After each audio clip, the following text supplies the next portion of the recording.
Hello everyone, this is Dhananjay Yadav. आज हमारे पास NCERT का एग्जाम्पल है जो हमने मैग्नेटिक फील्ड के चैप्टर से लिया गया है। इस क्वेश्चन को अपन डिस्कशन करेंगे। तो चलिए देखो, ये क्वेश्चन क्या बोल रहा है कि a straight wire of mass 200 gram and length 1.5 meter carry a current of 2 ampere.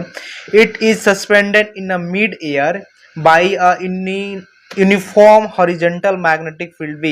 What is the magnitude of the magnetic field? Actual में हमारे पास एक वायर है। इस वायर को हमने क्या किया कि मिड एयर के अंतर्गत रख दिया जिसके अंदर करंट फ्लो हो रही है।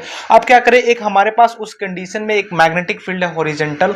अब क्या कर रहा है कि मैग्नेटिक फील्ड के मैग्नीट्यूड कितना होगा ताकि इस वायर को मिड एयर के अंतर्गत ही रखा जा सके। तो इस क्वेश्चन को अपन डिस्कशन करेंगे। तो देखो क्वेश्चन क्या बोल रहा है कि हमारे पास देखो, एक हमारे पास क्या है, एक हमारे पास एक वायर है। अब इस वायर का जो मास है ना गाइस, इस वायर का मास है 200 ग्राम दिया हुआ है।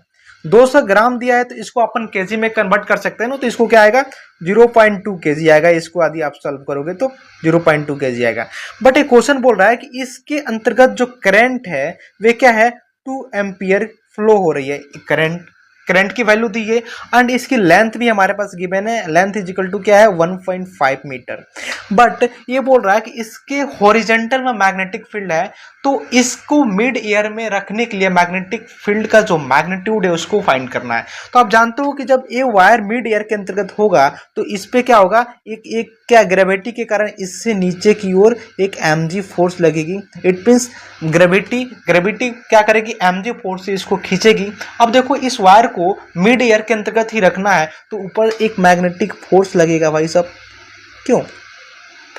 तभी तो इस वायर को अपन मिड एयर के अंतर्गत रख सकते हैं। अब बताओ, जब ये मिड वायर के अंतर्गत रहेगा तो अभी से हम बोल सकते हैं दोस्तों कि जो मैग्नेटिक फील्ड होगा उसके कारण जो फोर्स लगेगा, मैग्नेटिक फोर्स, वह mg के बराबर हो जाएगा। ओके, अब जानते हो किसी भी वायर को किसी मैग्नेटिक फील्ड के अंतर्गत रखा जाता है तो उस पर जो फोर्स लगता है दोस्तों वे क्या होता है, वे लगता है क्या, विल साइन थीटा।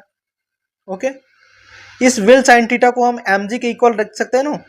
ओके, आप जानते हो कि इसके अंदर देखो, ये जो क्या है, ये तो वायर का लेंथ है। अब इस पे क्या आएगा, हॉरिजॉन्टल में मैग्नेटिक फील्ड कार्यरत है। इसके बिटवीन में जो एंगल हो गया वह क्या आएगा, 90 डिग्री। तो साइन 90 की वैल्यू 1 आ जाएगा। इट मीन हम लिख सकते हैं क्या दोस्तों, हम क्या लिख सकते हैं यहाँ पे, देखो हम क्या लिख सकते हैं, विल साइन 90 का वैल्यू क्या आ जाएगा, 1 इज इक्वल टू mg।